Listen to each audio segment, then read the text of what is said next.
Akala mo kilala mo na ang extrovert? Palatawa pala kaibigan, laging may kausap. Pero ayon sa psychology, hindi lahat ng extrovert ay totoong masaya. Sa likod ng lakas ng boses may mga iniingatang katahimikan. Sa likod ng social energy, may mga takot na ayaw nilang harapin mag-isa. At minsan ang pagiging extrovert ay hindi personalidad, kundi isang paraan para makatakas sa sariling isip.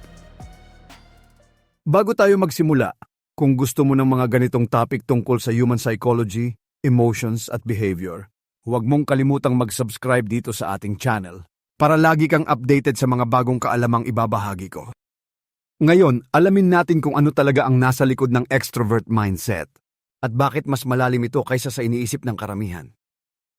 1. Hindi. Lahat ng palakaibigan ay masaya. Ang lihim ng extrovert psychology. Maraming tao ang naniniwala na kapag extrovert ka, automatic masaya ka. Palakaibigan, palatawa, laging may kausap. Pero ayon sa psychology, hindi palaging totoo yon. Ang extrovert ay kumukuha ng energy mula sa pakikisalamuha sa ibang tao. Ibig sabihin mas nagiging buhay sila kapag may kausap, may kasama o may nakikinig. Pero ang hindi alam ng karamihan, hindi nito tinatanggal ang emosyonal na bigat sa loob. May mga extrovert na laging present sa buhay ng iba, pero bihirang may present para sa kanila. Sanay silang makinig, magpatawa at magbigay ng energy, pero kapag sila na ang may problema, madalas ay wala silang mapagsabihan.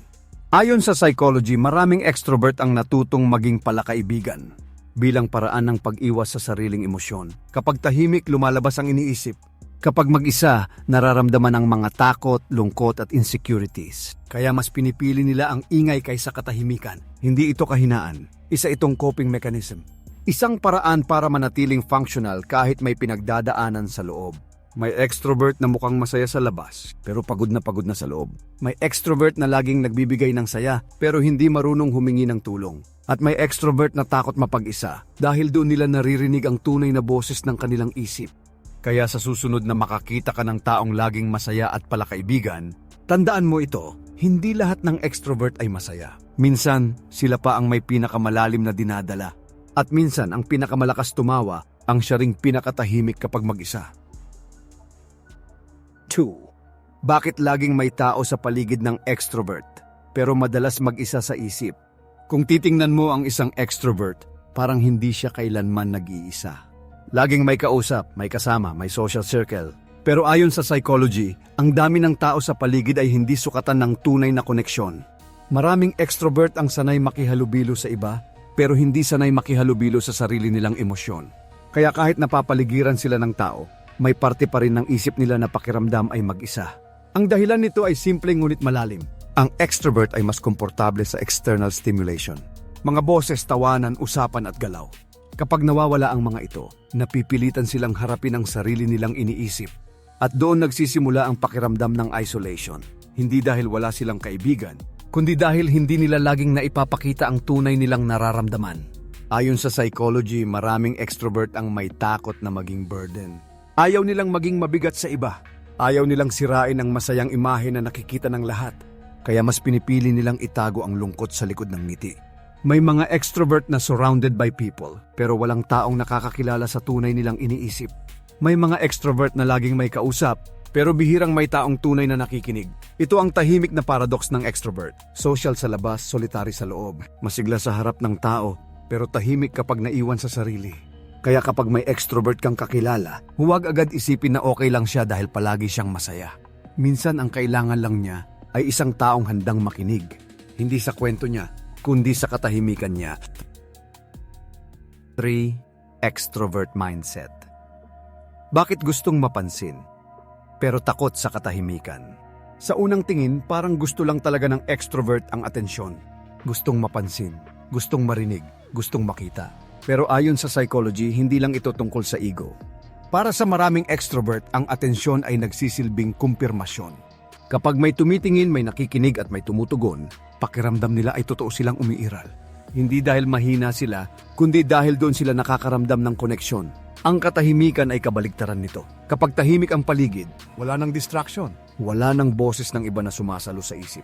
At doon pumapasok ang mga tanong na matagal nang iniiwasan. Ayon sa psychology, maraming extrovert ang natatakot sa katahimikan. Dahil pinipilit silang harapin ang sarili. Ang mga duda, Ang insecurities, ang mga emosyon na hindi kayang takpan ng ngiti. Kaya mas pinipili nila ang ingay kaysa tahimik. Mas gusto ang usapan kaysa pag-iisa. Mas komportable silang mapansin ng iba kaysa mapansin ang sariling nararamdaman. Hindi ibig sabihin nito na mababaw ang extrovert. Sa totoo lang, madalas silang malalim mag-isip. Ang kaibahan lang, mas madali nilang ipahayag ang sarili sa harap ng tao kaysa sa harap ng katahimikan. May mga extrovert na kayang magsalita ng oras-oras, pero hirap makinig sa sarili nilang isip. May mga extrovert na malakas ang boses, pero tahimik pagdating sa tunay na emosyon. Sa huli, ang extrovert mindset ay hindi lang tungkol sa pagiging social. Ito ay tungkol sa paghahanap ng koneksyon para hindi maramdaman ang bigat ng katahimikan. At minsan, ang pinakanakakatakot para sa isang extrovert ay hindi ang mawalan ng atensyon ng iba, kundi ang maiwan mag-isa kasama ang sariling isip. 4. Ang madilim na side ng extrovert na hindi kailanman pinag-uusapan. Kapag extrovert ang pinag-uusapan, madalas positibo agad ang naiisip. Masayahin, confident, palakaibigan. Pero ayon sa psychology, may bahagi ng extrovert na bihirang aminin. Kahit sa sarili nila, maraming extrovert ang nakasanayang maging malakas sa harap ng iba. Sanay silang magdala ng energy sa isang grupo. Sanay silang maging sentro ng usapan. At dahil dito unti-unti nilang natututunang itago ang kahinaan. Ang madilim na side ng extrovert ay ang takot na mawalan ng halaga kapag hindi sila entertaining. Kapag tahimik sila, pakiramdam nila ay hindi sila napapansin. Kapag wala silang maibigay na saya, iniisip nila na mawawala rin ang interes ng mga tao. Ayon sa psychology, may mga extrovert na nagde-develop ng emotional dependence. Hindi sa isang tao, kundi sa reaksyon ng marami, palakpakan, tawa, pansin. Ito ang nagiging sukatan ng sarili nilang worth. Kapag nawala ang external validation, doon nagsisimula ang anxiety. Pakiramdam nila ay empty. Parang may kulang, kahit hindi nila alam kung ano. May mga extrovert na laging surrounded ng tao, pero pagod na pagod sa kakapakitang okay sila. May mga extrovert na takot huminto, dahil kapag tumigil sila, baka lumabas ang mga emosyong matagal nilang tinatakasan. Hindi ito ibig sabihin na masama ang pagiging extrovert. Ipinapakita lang nito na tao rin sila. May limitasyon, may takot, may sugat na hindi palaging nakikita. Ang madilim na side ng extrovert ay hindi ang pagiging maingay. Ito ay ang pakiramdam na kailangan nilang laging maging sapat para manatili ang mga tao. At minsan, ang pinakamalakas sa isang silid, ang siya ring pinakaubos kapag nag-iisa na. 5. Psychology reveals bakit laging maingay ang extrovert kapag may tinatago.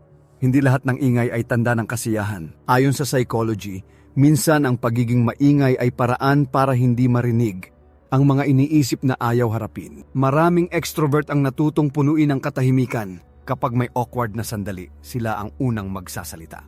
Kapag may bigat sa loob, mas lalo silang nagiging palabiro at madaldal. Hindi dahil masaya sila, kundi dahil ayaw nilang mapansin ang pagbabago sa loob nila. Ang ingay ay nagiging proteksyon. Sa bawat kwento, tawa at biro, may emosyong natatabunan. Takot, lungkot, pagkalito. Mas madaling magsalita tungkol sa kahit ano kaysa magsalita tungkol sa totoong nararamdaman. Ayon sa psychology, ang extrovert ay mas externally expressive pero hindi laging emotionally transparent. Magaling silang ipakita ang mood na tanggap ng iba pero nahihirapang ipakita ang emosyon na maaaring ikailang ng lahat. May mga extrovert na lalong nagiging maingay kapag may problema sa relasyon, kapag may takot na mawala, kapag may sugat na hindi pa handang buksan. Ang ingay ang nagsisilbing distraction para hindi mapansin ang sakit.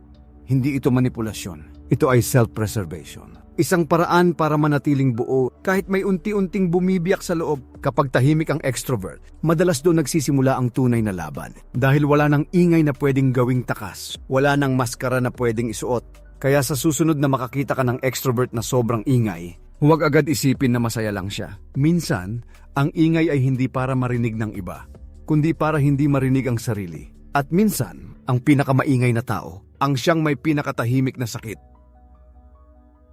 6. Extrovert personality. Lakas ba o depensa lang sa takot na maiwan? Madalas ituring ang pagiging extrovert bilang lakas. Confident, assertive, socially skilled. Pero ayon sa psychology, minsan ang lakas na ito ay nagsisimula bilang depensa. May mga extrovert na natutong maging outgoing dahil maaga nilang naranasan ang pakiramdam na maiwan.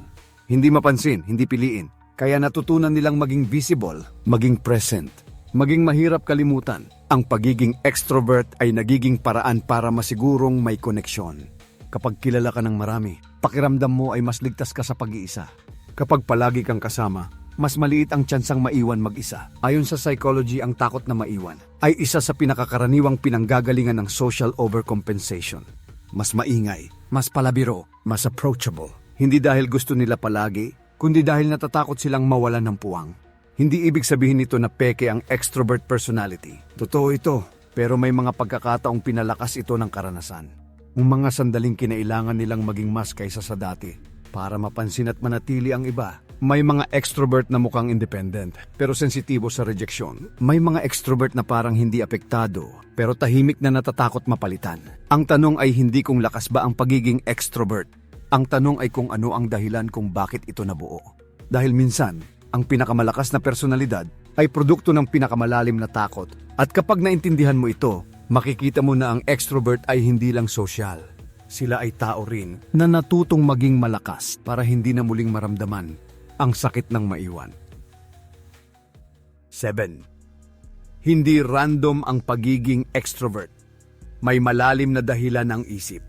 Maraming tao ang iniisip na ang pagiging extrovert ay simpleng ugali lang na ipinanganak kasama. Palakaibigan ka na talaga. Madaldal ka na talaga. Pero ayon sa psychology, hindi ito basta random. Ang personalidad ay hinuhubog ng karanasan, ang kapaligiran, ang mga taong nakapaligid sa atin habang tayo ay lumalaki. At para sa maraming extrovert, ang pagiging sosyal ay natutunang kasanayan bago pa ito naging natural na ugali.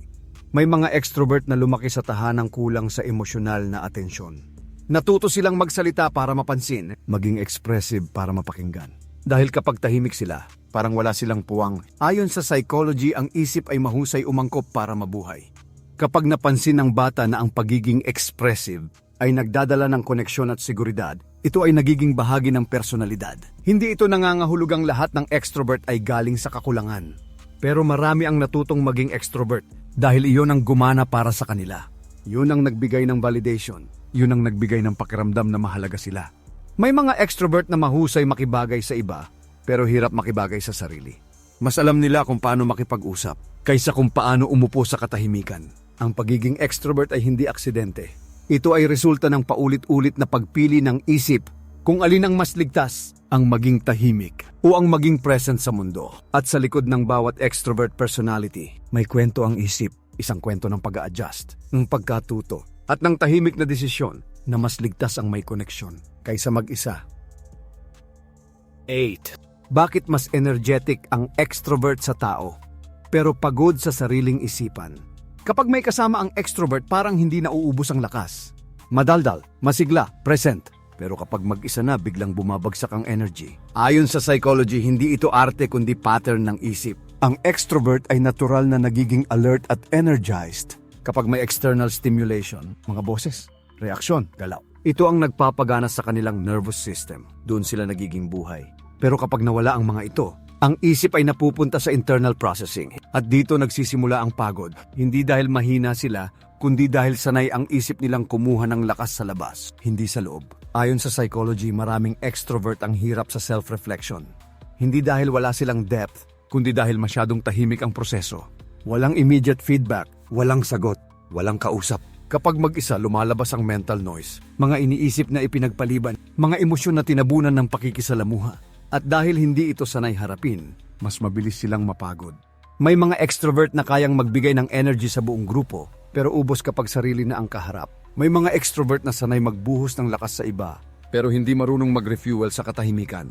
Hindi ito kahinaan, isa itong imbalance. Isang isip na mas bihasa sa external world kaysa sa internal space. At hanggang hindi natututo ang extrovert kung paano maging komportable sa sarili, mananatiling totoo ang isang bagay. Masigla sila sa harap ng tao, pero pagod sa loob ng kanilang isip. 9. Ang social mask ng extrovert. Ano ang itinatago sa likod ng ngiti? Kapag nakikita mo ang extrovert, madalas nakangiti sila. Masayahin, palakaibigan, madaldal. Ngunit ayon sa psychology, may tinatago silang hindi halata. Ang ngiti ay kanilang social mask, isang paraan para ipakita sa mundo na maayos sila. Para protektahan ang sarili mula sa judgment o pag-aalala ng iba. Sa likod ng palaging ngiti, may iniingatang emosyon na bihirang makita ng iba. Maraming extrovert ang natutong itago ang takot at lungkot sa pamamagitan ng pagiging outgoing. Kapag napapansin ang kanilang kahinaan, maaaring masaktan ang ego nila o mawalan ng koneksyon. Kaya mas pinipili nilang ilabas ang ngiti at energy kaysa ipakita ang tunay na nararamdaman. Ayon sa psychology, ang social mask ay survival mechanism. Pinapayagan nitong manatiling kabilang sa grupo habang tinatabunan ang kahinaan. Ngunit habang tumatagal, nagiging mahirap tanggalin ang maskara. At kahit nakangiti sa harap ng tao, sa loob, may lungkot o pagod na hindi nakikita. May mga extrovert na mukhang laging masaya, pero sa katahimikan ng gabi, naiisip ang mga bagay na matagal nilang tinatago. May mga extrovert na nagpapatawa at nagbibigay ng energy sa iba, pero hindi marunong humingi ng tulong kapag sila ang may problema. Hindi ito nagpapakita ng kahinaan. Ipinapakita nito na kahit ang pinakamasayahin ay may dinadala sa loob. At minsan ang pinaka-energetic na tao sa grupo ay ang may pinakamatinding iniingatang emosyon sa sarili. Kaya sa susunod na makakita ka ng extrovert na laging nakangiti, tandaan mo ito, hindi lahat ng nakikita mo sa labas ay tunay na nararamdaman sa loob. Ang ngiti ay maaaring maskara at ang tunay na kwento ay nasa likod nito. 10. Extrovert psychology. Kapag ang kasiyahan ay paraan ng pag-survive, kapag iniisip natin ang extrovert, kadalasan iniisip natin ang saya. Palaging may ngiti, palaging may kausap, palaging may energy. Ngunit ayon sa psychology, ang kasiyahan na ipinapakita nila ay minsang higit pa sa simpleng personality trait. Maraming extrovert ang natutong gamitin ang kasiyahan bilang paraan ng pag-survive. Sa kabataan o sa mahirap na karanasan, natutunan nilang ang pagpapakita ng energy ay nagdadala ng atensyon, proteksyon at pakiramdam ng seguridad. Kapag may ngiti at tawanan, naiwasan ang conflict o rejection. Kapag may kasiyahan, tila ligtas ang mundo. Ayon sa psychology, ang extrovert ay madalas na nagiging facilitator ng environment. Sila ang nagbibigay ng saya sa grupo. Sila ang nagpapataas ng mood. Ngunit sa likod ng pagpapasaya may emosyon na hindi ipinapakita. Takot, lungkot at insecurities ay natatabunan ng outward energy. May extrovert na palaging naglalaro ng social roles, nagpapatawa para hindi mapansin ang sariling sugat. May extrovert na nagbibigay ng kasiyahan sa iba, habang tahimik na pinapasa ng bigat ng kanilang isip. Hindi ito nagpapakita ng kahinaan, kundi ng resilience. Isa itong survival skill, paraan upang manatiling functional sa mundo, kahit may pinagdadaanan sa loob. Kaya sa susunod na makakita ka ng extrovert na laging masaya, alalahanin mo ito. Ang kasiyahan na nakikita mo ay maaring paraan lamang nila para makalampas sa mga hamon ng kanilang isip. At sa likod ng bawat tawa may kwento ng lakas at pagsusumikap na bihirang mapansin ng iba. Ngayon, naiintindihan na natin na ang pagiging extrovert ay hindi laging kasiyahan, hindi laging lakas, at hindi laging kung ano ang nakikita ng iba. Sa likod ng mga tawa, social energy at outward confidence, may mga tinatago, may mga iniingatan, at may mga emosyon na bihirang ipakita. Ang bawat extrovert ay may kwento. Kwento ng resilience, kwento ng survival, kwento ng isip na natutong mag-adapt, mag-adjust, at mag-protect sa sarili, kahit minsan sa paraang hindi nakikita ng karamihan. Kung gusto mo pang matutunan ang mga ganitong psychology insights tungkol sa human behavior at personal development, mag-subscribe ka na at i-turn on ang notification bell para lagi kang updated sa mga bagong episode dito sa ating channel. Huwag kalimutan, sa psychology, bawat tao ay may lalim na hindi laging halata sa panlabas. Ang pag-intindi sa kanila at sa sarili mo ay simula ng tunay na kaalaman at personal growth.